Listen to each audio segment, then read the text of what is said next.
السلام علیکم viewers, welcome to your channel الکنز۔ پچھلی ایپیسوڈ میں ایپیسوڈ 3 جس میں ہم نے میاں بیوی کے حقوق جو ہمارا سلسلہ شروع ہوتا چلا آ رہا ہے، اس میں ہم نے پچھلی نشست میں ہم نے بیوی کے حقوق پر بات کرتے ہوئے جہیز کا ذکر کیا تھا۔ تو آج میں ڈاکٹر صاحب سے پوچھنا چاہوں گی کہ جہیز کی شرعی حیثیت کیا ہے۔ السلام علیکم ڈاکٹر صاحب۔ وعلیکم السلام جی، بسم اللہ الرحمن الرحیم۔ یہ ایک بڑا اہم سوال ہے اور میں سمجھتا ہوں کہ آج کے ہمارے معاشرے میں گو کہ اس کے اوپر ہمیشہ بات ہوتی آئی ہے، اس کی لوگ دلی طور پر ناپسند کرتے ہیں، لیکن ہمارے ہاں بڑی بدقسمتی ہے کہ حضرت سیدہ فاطمہ زہرا رضی اللہ تعالیٰ عنہا کے جہیز کے حوالے سے ایک ایسی روایت جو ہے جس کی سند جو ہے انتہائی کمزور ہے، اور وہ جہیز کا جو ترجمہ کرتے ہوئے ہمارے انڈیا کے جو مورخین ہیں یا مسلمان جو ترجمہ کرنے والے تھے، انہوں نے اس کا نام جہیز رکھ دیا۔ اگر آپ دیکھیں تو عرب کے پورے معاشرے میں جہیز کا تصور ہی کوئی نہیں تھا۔ نبی علیہ السلام کی کم و بیش جو شادیاں جتنی بھی ہوئی ہیں ان میں سے کوئی ایک روایت بتائیں جہاں پہ نظر آتا ہو کہ نبی علیہ السلام کو جہیز ملا ہو، یا نبی علیہ السلام کی باقی 3 بیٹیوں کا جو رشتہ ہوا ہے آپ نے کسی کو جہیز دیا ہو۔ اس طرح باقی صحابہ کرام کے جتنے بھی کتب حدیث میں اور سیرت کی کتب میں ہمیں مطالعہ کرتے ہیں تو ہمیں کہیں بھی جہیز کا ذکر نہیں ملتا، سوائے یہ ایک جو روایت جو ہے مختلف رجال کی کتب جو ہے اور جو سیرت کی کتب ہیں ان میں کہیں نہ کہیں یہ واقعہ درج کیا گیا، جس میں یہ کہا گیا ہے کہ نبی علیہ السلام نے جب اپنی بیٹی کو رخصت کیا تو ان کے جو ہے نا ایک چادر اور مشکیزہ اور اس طرح ایک چکی اور اس طرح کی چاندی اشیاء کا ذکر اس میں آتا ہے۔ جی، اب دیکھیں کہ سب سے پہلے تو یہ دیکھنا پڑے گا کہ نبی علیہ السلام نے یہ چیزیں اگر دیں، اگر اس روایت کو ٹھیک بھی مان لیا جائے تو ہمیں اس کا پس منظر دیکھنا پڑے گا۔ حضرت علی رضی اللہ تعالیٰ عنہ سب سیرت کی کتابوں میں ہمیں پتہ چلتا ہے کہ نبی علیہ السلام نے آپ کو بچپن سے ہی اپنا لیا تھا جی، اور ان کی تمام تر پرورش جو ہے نبی کریم علیہ السلام کے پاس ہوئی۔ بالکل۔ چنانچہ آپ سمجھ لیں کہ ایک اولاد کی طرح حضرت علی رضی اللہ تعالیٰ عنہ جو ہے نبی علیہ السلام کے گھر میں رہے، بالکل۔ اور اس طرح سے جب آپ علیہ السلام، آپ کو سارے لوگ جانتے ہیں کہ جب آپ علیہ السلام جو ہے ہجرت کرنے لگے تو نبی علیہ السلام نے اپنے بستر پر سیدنا علی رضی اللہ تعالیٰ عنہ کو سلایا۔ بالکل۔ تو یعنی کہ آپ گھر کا حصہ تھے، آپ کے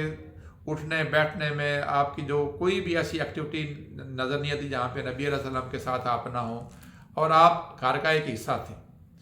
اب اسی طرح جب ہم دیکھتے ہیں کہ جب آپ علیہ السلام مدینہ ہجرت کر گئے اور سیدنا علی رضی اللہ تعالیٰ عنہ بعد میں آپ کے پاس آئے، اور ایک بڑا مشہور معاہدہ ہے جسے مواخات کا معاہدہ کہتے ہیں، جس میں ایک مہاجر کو ایک انصار صحابی کے ساتھ بھائی بھائی بنا دیا گیا تھا۔ تو جب اس میں سارے صحابہ کرام کو ایک مہاجر کے ساتھ اور ایک انصار کے ساتھ جب بھائی چارہ قائم کیا تو آخر میں سیدنا علی رضی اللہ تعالیٰ عنہ کے حوالے سے نبی علیہ السلام فرمایا کہ تم میرے بھائی ہو۔ اب دیکھیں کہ یہ واحد بھائی چارہ تھا جو حضور علیہ السلام نے حضرت علی کو اپنا بھائی اس میں قرار دیا۔ اب اس کے ساتھ ساتھ اگر آپ مطالعہ کریں تو نبی علیہ السلام جو ہے ہجرت کے بعد بھی حضرت علی رضی اللہ تعالیٰ عنہ آپ کے گھر میں رہے۔ چنانچہ جب آپ کی شادی ہوئی تو آپ علیہ السلام نے ان کے لیے جو ہے سب سے پہلے حق مہر کا کہا کہ سیدہ فاطمہ کے لیے حق مہر کیا، تو ان کی ایک ذرہ تھی وہ انہوں نے نبی صلی اللہ علیہ وسلم کے حوالے کی، اور بعض روایتوں میں آتا ہے کہ اس کو انہوں نے بیچ کر اس کے پیسے آپ کے حوالے کیے۔ اب یہ دیکھیں کہ نبی علیہ السلام نے جب آپ کی شادی حضرت فاطمہ زہرا رضی اللہ عنہ سے کر دی، اب ان کے لیے ایک علیحدہ گھر لیا گیا، اور اس گھر میں لازمی امر ہے کہ حضور علیہ السلام صرف حضرت علی کے سسر نہیں بنے تھے بلکہ آپ کے سمجھ لے والد کی جگہ پہ بھی تھے اور بڑے بھائی کی جگہ پہ تھے۔ چنانچہ آپ نے وہ جو چیزیں جن کو ہم جہیز کا نام دیتے ہیں وہ بیسیکلی نبی علیہ السلام نے اپنے بھائی یا اپنے بیٹے کے طور پہ اپنا ان کا گھر جو ہے چلانے کے لیے، تاکہ وہ اپنے گھر کا نظام چلا سکیں، تو یہ جو ضروری اشیاء تھیں ان کو دیں۔ تو اس کو جہیز کی بجائے باپ کی طرف سے، لڑکے کی باپ کی طرف سے یا لڑکے کے بڑے بھائی کی طرف سے جو ہے وہ تحفہ تسلیم کرنا چاہیے، نہ کہ اس کو جہیز کا نام، جبکہ انڈیا میں تو جہیز چونکہ پایا جاتا ہے لڑکی کا باپ دیتا ہے، لیکن یہاں پہ حضرت علی رضی اللہ تعالیٰ عنہ کا حضور علیہ الصلوۃ والسلام کے ساتھ وہاں پہ دوہرا رشتہ تھا۔ اب ہم آ جاتے ہیں کہ جہیز ایسی کوئی رسم جو اسلام نے قائم کی ہو، اس میں برکتیں ہی برکتیں ہوتی ہیں، جبکہ ہم نے دیکھتے ہیں کہ جہیز جو ہے اس لعنت نے، اس کی نہ تو شرعی حیثیت ہے، میں سمجھتا ہوں کہ یہ انتہائی مکروہ یا اس کو حرام کے قریب تر چیز ہے، اس کو اختیار کرنا کسی صورت میں درست نہیں ہے۔ چنانچہ آپ اگر آج دیکھیں کہ یہ چیز اگر ہم اس معاشرے میں قائم کر رہے ہیں، اس حرام یا ممنوع چیز کو یا ناجائز چیز کو ہم نے اختیار کیا ہوا، تو اس کی وجہ سے ہم کتنی بڑی ابتلاء میں شکار ہوئے۔ بالکل ڈاکٹر صاحب، اور مجھے لگتا ہے کہ لوگ وراثت نہیں دیتے، جس کی وجہ سے لوگ جہیز کے نام پہ لڑکی کو دے دیتے ہیں کہ جی ہم نے بچی اپنی کو اتنا جہیز دے دیا ہے۔ کیونکہ ہمارے ہاں آپ نے یہ بھی دیکھا ہوگا، ہمارا ایک کلچر بن چکا ہے کہ جس میں وراثت کا تو ذکر نہیں ہوتا لیکن جہیز کا لازمی ذکر ہوتا ہے، لیکن یہ الگ ایک ٹاپک ہے، وہ بھی انشاءاللہ ہم ویڈیو بنائیں گے اس پہ۔ لیکن میں ویسے بات کرنا چاہ رہی تھی کہ ہم نے عموماً لوگوں کو یہ سنا ہے جی کہ ہم نے بچی کو جہیز اتنا ڈال دیا ہے، لیکن وراثت کی طرف کوئی بھی بات نہیں کرتا۔ چلیں ڈاکٹر صاحب، میرے ذہن میں ایک اور بھی سوال ہے،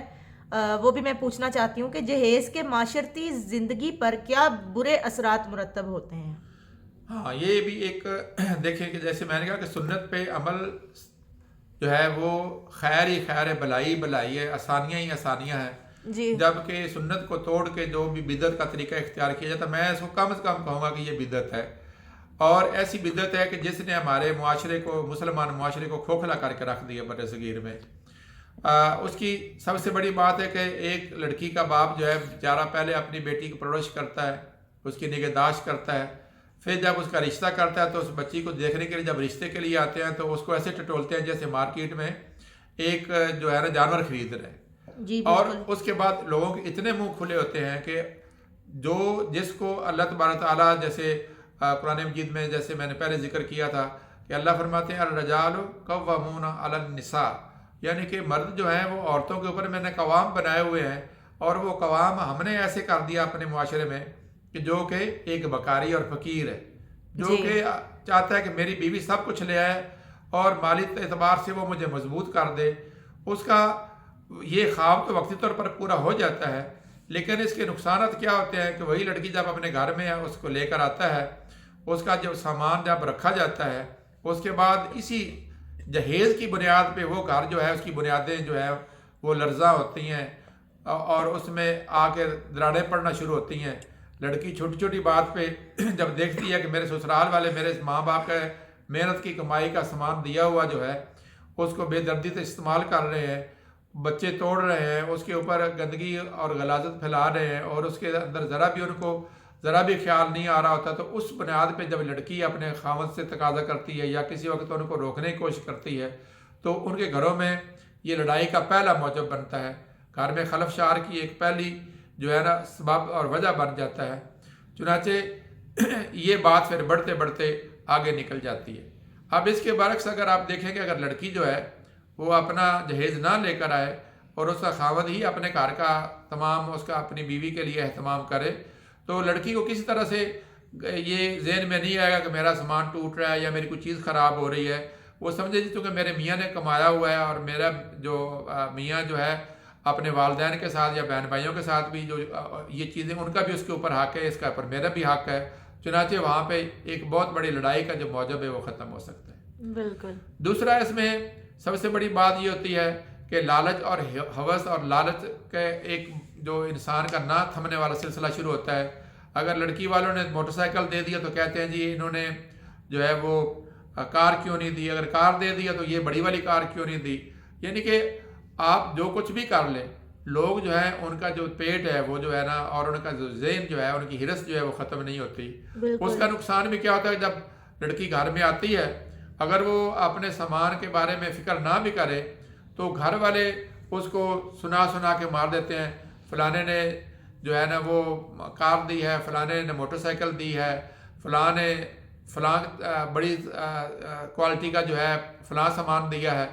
تو اس سے بھی کیا ہوتا ہے کہ لڑکی بد دل ہوتی ہے، اس کے ذہن میں پریشانی ہوتی ہے،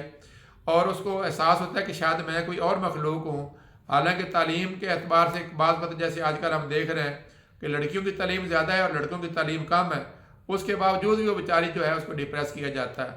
اس کا پھر نقصان کیا ہوتا ہے کہ جب ان کے ہاں اولاد پیدا ہوتی ہے اور جب یہ گھروں میں لڑائی ہو رہی ہوتی ہے تو اس وقت جو بچے ہیں وہ اب نارمل ہونا شروع ہو جاتے ہیں. بچے ڈرتے ہیں، بچے ایک طرف سے ہو کے ٹھٹر جاتے ہیں، وہ ماں باپ کو روکنے کی کوشش کرتے ہیں. تو ایسی صورتحال میں ایک جنریشن ایسی ڈیولپ ہوتی ہے جس کو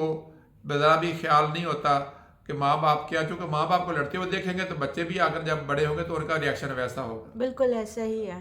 بلکہ ڈاکٹر صاحب جب لوگ رشتہ لینے جاتے ہیں تو عموماً جب جہیز کی بات آتی ہے تو وہ بات یہی کرتے ہیں جی آپ کی بیٹی نہیں استعمال کرنا ہے، یہ کون سا ہمارے استعمال میں آنی ہے، تو اس کو آپ سکھی کریں گے. تو حالانکہ یہ جو سائیکی ہے یہ بہت غلط ہے، اور مطلب کہ اپنے ایک طریقے سے بیٹی کا نام لے کے ماں باپ کو جو ہے وہ پریشرائز بھی کر لیتے ہیں، اور پھر ماں باپ کو بھی ہوتا ہے کہ یار چلو ہماری بیٹی کا ہی کام آنا ہے. حالانکہ وہ بیٹی سے کم زیادہ دوسری جگہوں پہ کام آ رہے ہوتے ہیں، اور اس کا اگر استعمال ٹھیک ہو تو کسی کو اعتراض بھی نہیں ہوتا. لیکن جب ایک چیز ہے ہی غلط، ہمارے ہاں غلط کو غلط کہنا بھی دشوار ہے کیونکہ کہنے کی اجازت ہی نہیں ہوتی.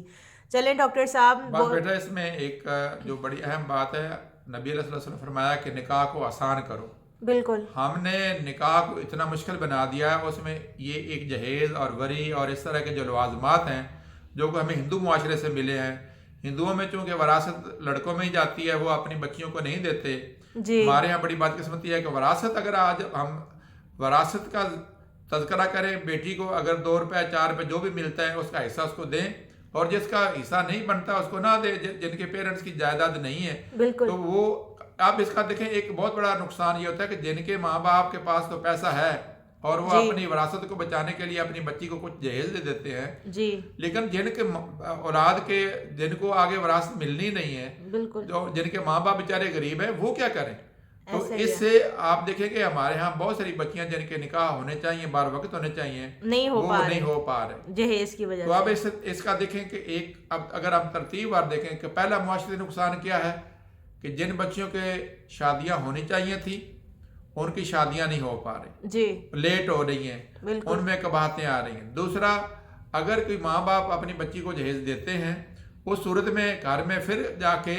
لڑائی جھگڑا اس وجہ سے ہو جاتا ہے کہ لڑکی سوچتی ہے کہ میرا سامان تباہ ہو رہا ہے، اس سے گھر کے اندر معاشرے میں پیار محبت کی بجائے پھر لڑائی شروع ہو جاتی ہے. جی تیسری ایک اہم جو نقصان ہوتا ہے اس کا معاشرتی سطح پہ کہ لڑکے والوں کی ہرس جو ہے وہ بڑھتی جاتی ہے، ان کے تقاضے بڑھتے جاتے ہیں، اور وہ اس وجہ سے بھی گھر میں ناچاکی اور خلفشار پیدا ہوتا ہے. تو بالکل اللہ تبارک تعالیٰ سے یہی دعا ہے کہ ہم لوگوں کو اللہ تعالیٰ سمجھ عطا فرمائے کہ جہیز کو لعنت سمجھیں اور اس کو بدعت سمجھیں، اور یہ حرام کے قریب تر چیز ہے، اس سے جتنا ہو سکے اجتناب کریں. اگر ہم حرام سے بچیں گے یا مکروہات سے بچیں گے، بدعات سے بچیں گے، تو لازمی ہمارے کہ نبی علیہ السلام کے طریقے پہ آئیں گے، اور نبی علیہ السلام کے طریقے پہ آئیں گے تو نکاح اور شادی جو ہے آسان ہو جائے گی. اور اللہ تعالیٰ جو ہے اس سے یہی دعا ہے کہ ہمیں جو آج ہم نے بات کی ہے یہ ہمیں سمجھ میں آئے، ہمارے ساتھیوں کو سمجھ میں آئے اور لوگ اس کو سمجھ سکیں. آمین. چلیں ڈاکٹر صاحب شکریہ بہت بہت، آج آپ نے ہمیں تفصیلاً اس کے اوپر بیان دیا ہے جہیز کے اوپر، اور اللہ کرے کہ اللہ تعالیٰ لوگوں کے دلوں میں یہ بات ڈال دے اور لوگ اس چیز کو واقعتاً برا سمجھیں اور اس کام کو چھوڑنے کی ترک کرنے کی کوشش کریں. ویورز اگر آپ کو یہ ویڈیو پسند آئے تو پلیز اپنے ریلیٹیوز کے ساتھ، اپنے فرینڈز، فیملی، جو بھی آپ کے جاننے والے ہوں عزیز و اقارب، آپ ان کے ساتھ ضرور شیئر کیجیے گا. یہ ہمیں بہت ضرورت ہے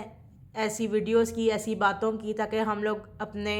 ذہن کو کلیئر کر سکیں اور اس کام کو جو ہے وہ زیادہ سے زیادہ آگے لوگوں میں مطلب اچھائی کا بڑھاوا دے سکیں. اس میں بیٹا ایک بڑی اہم بات میں بتا رہا ہوں، ہمیں سب سے پہلے اس بات کو اپنے ذہن سے ختم کرنا ہے